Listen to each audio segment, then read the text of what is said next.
નંદેસરીમાં મહિલા સરપંચના પતિએ પોતે સરપંચ હોવાનો રોપ મારીને 52 વર્ષીય વૃદ્ધને ધક્કો મારી ફેંકી દેતા સરપંચ સામે લોકોમાં નારાજગી જોવા મળી છે। વડોદરાના નંદેસરી ગામે રહેતા ગૌતમ પઢિયાર પરિવાર પોતાના મકાનનું સમારકામ કરતા હતા। આ દરમિયાન સરપંચનો પતિ પોતે સરપંચ હોય તેઓ રોપ મારી ગૌતમ પઢિયારના માતા લલિતા પઢિયાર ઉંમર વર્ષ 52ને ધક્કો મારતા તેઓ જમીન પર પટકાયા હતા, જે તેમને માથામાં ગંભીર ઇજા પહોંચી હતી।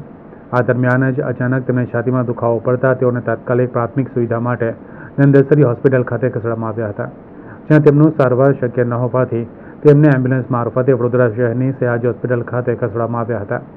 તબીબોએ જણાવ્યા પ્રમાણે હાલ તેની તબિયત સુધારા પર છે। ત્યારે લલિતાબેન પઢિયારના પુત્ર ગૌતમ પઢિયારે આ મામલે પોલીસ કંટ્રોલમાં ફોન કરીને બનાવની જાણ કરી હતી।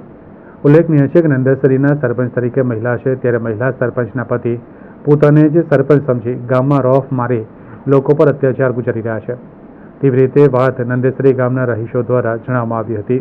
સરપંચ છે, એમના મિસિસ છે હિનાબેન જસવંતસિંહ પઢિયાર છે, અને એનો દુરુપયોગ અત્યારે જસવંતસિંહ રતનસિંહ પઢિયાર કરે છે। એમના એ થાય છે ઝઘડો, અમારે થોડું ઘરનું કામ ચાલુ છે, ઘર બાબતે ઝઘડો થયો છે। એમને થોડું અમારું જે ઘરનું કામ ચાલુ એમને થોડુંક અટકાત રાખેલી એમને, તો મેં એમને ઘર બાદ છો તો કરી દીધી, પણ સાહેબ તો એમને થોડું ઝઘડવું હતું મારી જોડે, અને થોડા રિલેશનમાં થોડું સાહેબ આપણે ઓછું ભાવે છે, અને લેડીઝને ધક્કો ના મરાય, બહાર કાઢો તો માતા કહેવાય છે। મારું છે ગૌતમભાઈ નરસિંહભાઈ પઢિયાર છે, લલિતા મારી મધરનું નામ છે લલિતાબેન નરસિંહભાઈ પઢિયાર છે, ઉંમર છે કંઈક 60 વર્ષ જેવા થયા છે। એમને કંઈક ધક્કો માર્યો છે, વાગ્યું છે, માથામાં વાગ્યું છે, અને કંઈક છાતીમાં થોડું દુખે છે। અત્યારે બોલતા નથી, એટલે જ્યારે કંઈક ડૉક્ટર શું એમની દવા ચાલુ છે ટ્રીટમેન્ટ, એ આવ્યા પછી સાહેબ કહું। અને આમાં સરપંચ છે, એમના મિસિસ છે, અને એનો દુરુપયોગ જસવંતસિંહ રતનસિંહ પોલીસ ફરિયાદ મેં કરી છે। 100 નંબર કર્યો ડાયલ, ઘરે પોલીસ આવી હતી।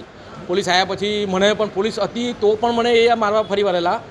પોલીસ હતી, મેં પોલીસની ગાડીમાં બેઠો, પછી મેં કીધું, મેં એને થોડું કીધું ભાઈ તું ના બોલતો, તો પોલીસ હતી સાથે હતી, તો મને મારવા ગાડી ખોલવા માટે મારવા માટે આવી ગયેલા, હુમલો કરવા માટે।